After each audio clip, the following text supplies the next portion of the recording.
When I moved from South Africa to England, I thought I was leaving behind me this awfully hot weather, temperatures of 35 to 39 degrees Celsius.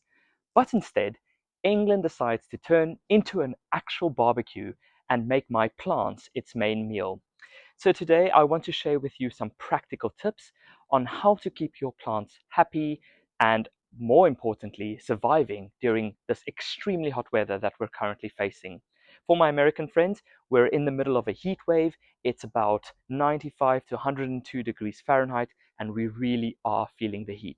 And if we're feeling the heat, that means our plants are too. So I'm going to talk to you about some practical tips and give you some things that I do to keep my plants going, especially when it just does seem quite hopeless because watering isn't really possible continuously through the heat.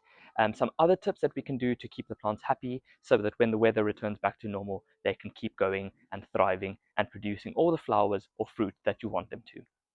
So one of the first things I would suggest, I have recently planted up these small basil seedlings inside a terracotta pot. Now, in this hot baking sun, these terracotta pots are literally like little clay ovens. And if you're not careful, the roots in them heat up quite considerably and literally does bake them alive. So one of the first things that you can do if you are planting during this time, which I wouldn't suggest, but if you have planted, say, a couple of days before, ensure that these plants stay nice and cool. You can include in it water retention gels that really keeps the compost nice and damp, and that just prevents any massive water loss from the ground. The next thing I would do, and I'll show you this in a moment, is if you can try and group your pots together, especially small pots. They dry out very quickly in weather like this. So if they are standing individually, they just are so much more prone to drying out and really struggling. So come with me, let me show you, and we'll group as many of the small pots and the larger ones if you want to together to create a microclimate in which the plants will ultimately survive a lot better. So at the moment I have these numerous small pots all scattered around the paving area, and in a heat wave like this it would be a good idea to now cluster them and bring them to the middle, if possible out of the direct sun into a little bit of shade. But if you really don't have any option, then just putting them together to create a microclimate will already be much better than leaving them. So let me do that and show you what I mean.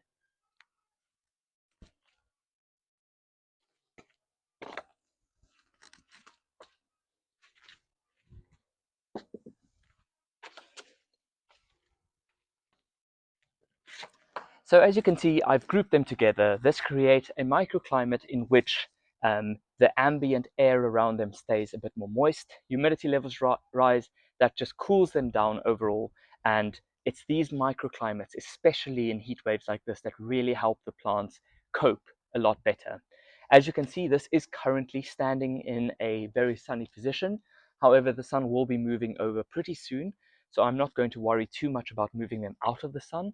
If you, like I said, have the capacity, try and move them into the shade, into a shady area where for a few days, while this intense heat passes over, they can just stay huddled together. And this really just does give them the best potential chance to survive and to keep going once the heat is over. You can then move them back into the position that you prefer. So this is a temporary fix, but it really, in my experience, helps. So I'm going to do this, leave them here, and then let's see how they cope as the days progress. If, like me, you love terracotta pots, then this next tip will be very handy. Terracotta pots are porous, and so therefore they do lose a lot of moisture through the porous structure that they're made of.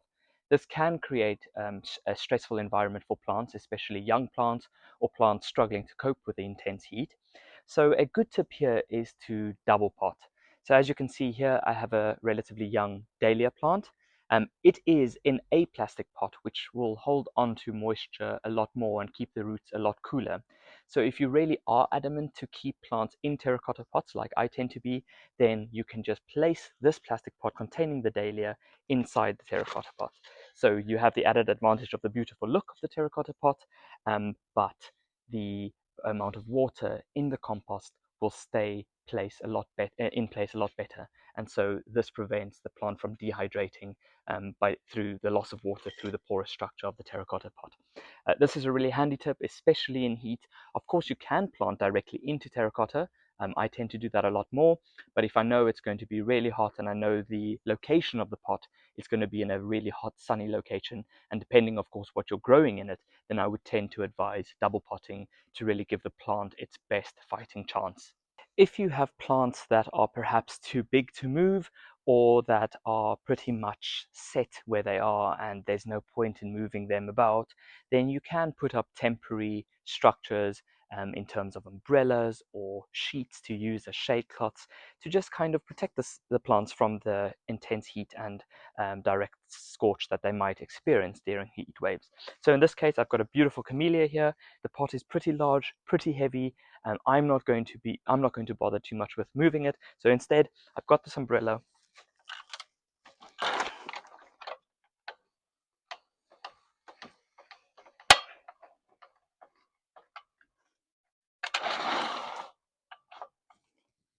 I'll open it up and it provides that little bit of shade, not only for the camellia, but also for a hanging basket, which dries out very quickly in this hot weather.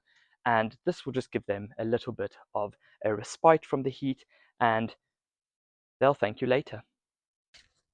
Providing water during the hottest part of the day is generally not advised.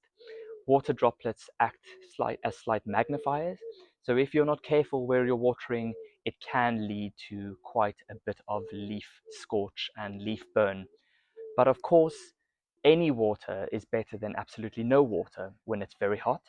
So the best advice I can give you is to wake up a little bit earlier, which is anyway the most amazing time of the day, and to really give your plant a good soak, a deep watering early on before it gets too warm. This allows the roots to take up the water, and this allows any transpiration or loss of water and any evaporation of water to be minimal, because by that time the roots would have taken up what they need. The compost remains damp, and it really just does help the plants. But if you have no choice and you have to give them a bit of a drink in the heat of the day, then try and aim your watering butt or your hose pipe down directly to the roots. This really just helps the water go straight to where it is needed, and it just prevents this water droplet sort of splashing on the leaves, which as I said, would potentially burn them. So like I said, watering now rather than not watering is anyway better, but just be a little bit selective of what you water and how you water. And in case you are wondering how much water to give, I would definitely advise giving a deep, steady drink rather than just splashing over the surface, which really is just a waste because it will all be evaporated.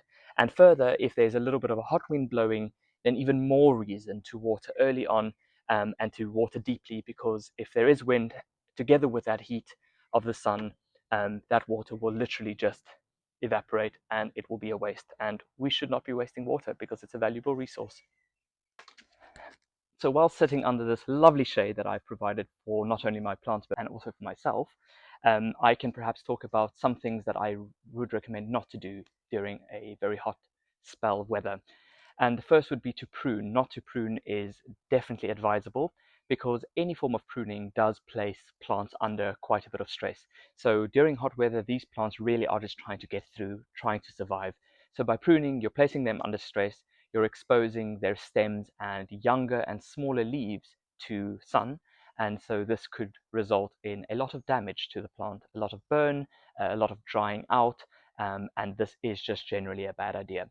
If you do notice that plants are looking brown and that have dead bits due to the sun or other factors, then just wait for the weather to cool down before shaping them and cutting out any dead or diseased material.